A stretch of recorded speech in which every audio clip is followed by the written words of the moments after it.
guys, it's Matthew Seville, and I wanted to record a quick video because I always seem to get into a discussion with other folks on the internet who don't seem to understand astro-landscape and time-lapse, astrophotography time-lapse photographers.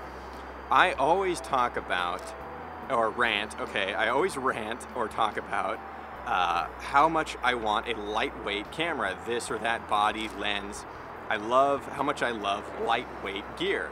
And a lot of people always say, oh, well, it's only an ounce, or it's only this or that, you know, oh, I have no problem lugging up a D800 and a 14 to 24 up and down hills, and I go on hiking trips too, just like you. And I always seem to run into people who don't seem to understand why I like cameras like this, the cute little shiny red Nikon D5xxx that only weighs, well, I don't know, it's probably a half a pound lighter, maybe, with considering that I've got a lightweight Rokinon prime on here compared to, say, the Nikon 14 to 24 on a D810.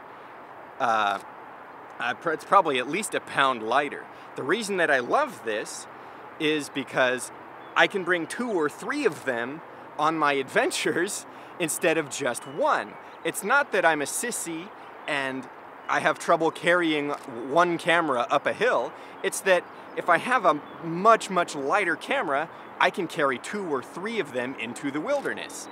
And that happened just this morning. I was time-lapsing the sunrise, and it was really beautiful. I had one camera going on a slider rail dolly using the time-lapse genie here, and I had another camera doing a still stationary time-lapse in a different angle, and I only brought 2 cameras, and so I wound up sitting there for, 45 minutes just watching the sunrise because both of my 2 cameras were occupied. And I wished that I had a 3rd camera with me, but since I can only fit 2 cameras into my bag, I only brought 2 cameras.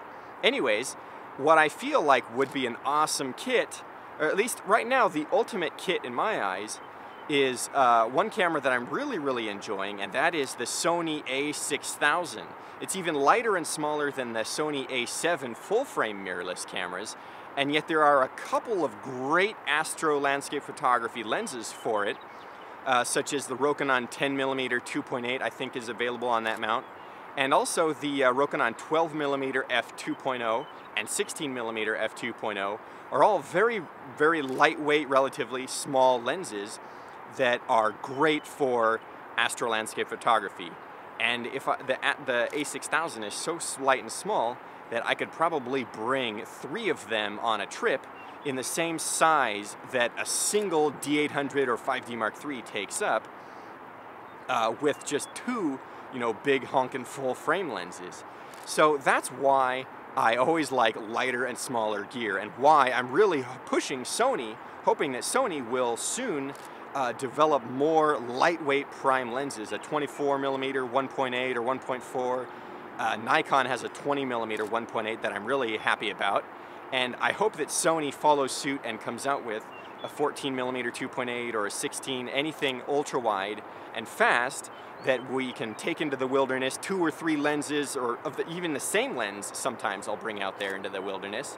2 or 3 camera bodies so that I can shoot stills while I'm doing a time-lapse on a dolly and a time-lapse that's stationary, and also, and have a 3rd camera to do stills with. So anyways, that's what I would love to see from Sony and from all camera makers, is don't forget about the lightweight camera crowd, especially with the new mirrorless generation that's coming along. I really, really love the small, lightweight DSLRs like this, and I always highly recommend small, lightweight cameras like this for anybody who is into time-lapse photography or astro-landscape photography.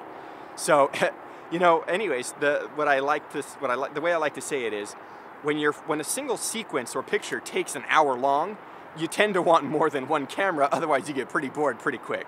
So, all right, thanks for tuning in, and we'll catch you next time.